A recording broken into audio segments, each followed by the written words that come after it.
नमस्कार मंडळी 2024च्या पीक विमा संदर्भात त्याचबरोबर नुकसान भरपाईच्या संदर्भात काही महत्त्वाचं अपडेट आहे।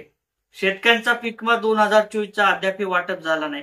कुठे 4,000 रुपये, कुठे 2,000 रुपये, कुठे 5,000 रुपये अशा पद्धतीचा पीक विम्याचं वाटप काही जिल्ह्यात झालेले आहे, काही शेतकऱ्यांना झालेले आहे। उर्वरित शेतकऱ्यांना अद्याप प्रतीक्षा आहे शेतकऱ्यांच्या खात्यावर पीक विम्याची रक्कम नेमकी कधी वाटप केली जाणार आहे। त्याचबरोबर 2024ची नुकसान भरपाई असेल, शेतकऱ्यांचं झालेलं नुकसान असेल आणि शेतकऱ्यांच्या माध्यमातून केलेल्या केवायसी असतील, त्या केवायसीचे पैसे नेमके गेले कुठे, शेतकऱ्यांचे पैसे, नुकसान भरपाईचे पैसे नेमके गेले कुठे, कुणी लाटले आणि नेमके पैसे कधी वाटप केले जाणार आहे, थोडक्यात माहिती या व्हिडिओच्या माध्यमातून समजून घेण्याचा प्रयत्न करणार आहोत। म्हणजे मी गणेश ठाकरे, कृषी न्यूज या युट्यूब चॅनल आपलं सहर्ष स्वागत आहे। चॅनलवर नवीन असेल ते असलेलं काळं किंवा पांढरं बटन दिसेल, त्याच्यावरती क्लिक करा। आपले काही कमेंट असतील ते सुद्धा करायला विसरू नका आणि व्हिडिओ आवडला तर लाईक आणि शेअर करायला सुद्धा विसरू नका। म्हणजे ज्या अर्थी 2024चा पीक विम्याचं वाटप झालं, काही जिल्ह्यात 25% अग्रिमच्या पीक विम्याचं वाटप झालं, काही जिल्ह्यात जिल्हाधिकाऱ्यांच्या माध्यमातून काही अधिसूचना काढलेल्या होत्या, त्या अधिसूचनेचा 25% पीक विम्याचं वाटप झालं। काही शेतकऱ्यांच्या माध्यमातून व्यक्तिगत क्लेम दाखल केले होते, अशा शेतकऱ्यांना कुठे 2,000 रुपये, कुठे 4,000 रुपये आणि जास्तीत जास्त 5 किंवा 6,000 रुपये अशा पद्धतीचा पीक विम्याचं वाटप झालेले आहे।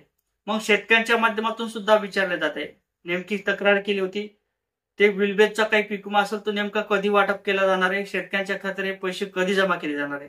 कारण तर राज्य सरकारचा हिस्सा असेल, केंद्र सरकारचा हिस्सा असेल, तो पीक विमा कंपनीला दिल्यानंतर सुद्धा पीक विम्याचं वाटप झालं नाही। त्याचबरोबर जालना जिल्ह्यातील जर विचार करायचा झाला, जालना जिल्ह्यातील एक प्रकरण उघडकीस आलं होतं। तलाठी असेल, कृषी विभाग असेल आणि काही कार्यकर्ते असतील किंवा त्या ठिकाणचे जे काही कर्मचारी असतील, त्यांच्या माध्यमातून शेतकऱ्यांच्या नुकसान भरपाईचे जे काही पैसे असतील ते मोठ्या प्रमाणात लाटलेले। आता शेतकऱ्यांनी केवायसी केल्या होत्या, कुठे 1 महिना, कुठे 2 महिने अशा पद्धतीच्या केवायसी झाल्या होत्या, परंतु केवायसीचे पैसे केवायसी केल्यानंतर सुद्धा शेतकऱ्यांच्या खात्यावर पैसे जमा झाले नाही। त्या ठिकाणी तलाठी, कृषी विभाग यांच्या माध्यमातून ते शेतकऱ्यांचे पैसे लाटण्यात आलेले। असेच बरेच काही प्रकरण बरेच काही जिल्ह्यात झालेले।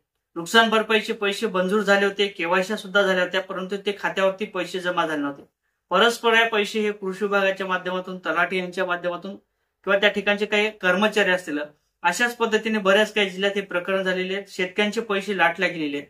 जर आपले पैसे आतापर्यंत जमा झाले नसतील तर आपण ते कृषी विभागाला किंवा तलाठी यांच्याकडे किंवा जे काही तहसील असेल त्या ठिकाणी एक विशिष्ट डिपार्टमेंट आहे, त्या डिपार्टमेंटला जाऊन आपली जी काही पावती असेल, बँकेचं पासबुक असेल, आधार कार्ड असेल, अशा पद्धतीचे डॉक्युमेंट घेऊन त्या ठिकाणी चौकशी करू शकता। एकंदरीत पैसे कुठे अटकलेले आहेत ही माहिती घेऊ शकतात आणि जर परस्पर जर पैसे कोणी जर उचलून खाले असतील तर त्याच्यावरती आपण कारवाई सुद्धा करू शकतो। त्याचबरोबर महत्वाचं म्हणजे आता 2024चा पीक विमा तक्रार केलेली आहे, परंतु तक्रारीचा पीक विमा अद्याप वाटप झाला नाही। आता यासाठी राज्य सरकार, केंद्र सरकार जे काही हिस्सा असेल तो पीक विमा कंपनीला देऊन मोकळं झालेलं आहे, परंतु शेतकऱ्यांच्या खात्यावर जे काही विलबेजचा पीक विमा असेल, झिरो दाखवत आहे तो पीक विमा असेल, तो नेमका वाटप कधी केला जाणार आहे असे प्रश्न विचारले जात आहेत।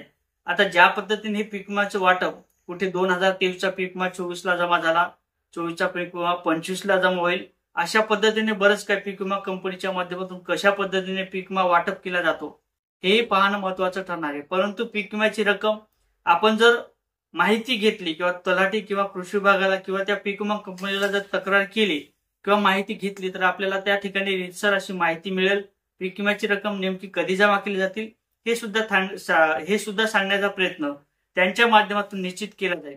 मग शेतकऱ्यांच्या खात्यावर हे पैसे कधी जमा केले जातील, या संदर्भात काही माहिती दिली गेली का, GR आलेली आहे का, सगळी माहिती नेक्स्ट व्हिडिओच्या माध्यमातून समजून घेण्याचा प्रयत्न करणार आहोत। एकंदरीत 2024चा पीक विमा वाटप कधी केला जाईल हे सुद्धा समजून घेण्याचा प्रयत्न करणार आहोत। जर आतापर्यंत आपल्याला केवायसी करून सुद्धा पैसे आले नसतील तर आपण ते तलाठी, कृषी विभाग आणि त्या ठिकाणी तहसील या ठिकाणी आपण माहिती घेऊ शकता, आपले पैसे नेमके गेले कुठे याची चौकशी करू शकता। कारण तर बऱ्याच जिल्ह्यात तसं पद्धतीचं प्रकरण झालेलं असावं, म्हणून तर शेतकऱ्यांच्या खात्यावर पैसे वाटप केले जात नाही। या संदर्भात तुम्हाला काय वाटते कमेंटमध्ये सांगा। व्हिडिओ आवडला तर शेअर करा, लाईक करा आणि चॅनलवर नसेल तर चॅनलला सबस्क्राईब करून घ्या। जय शिवराय।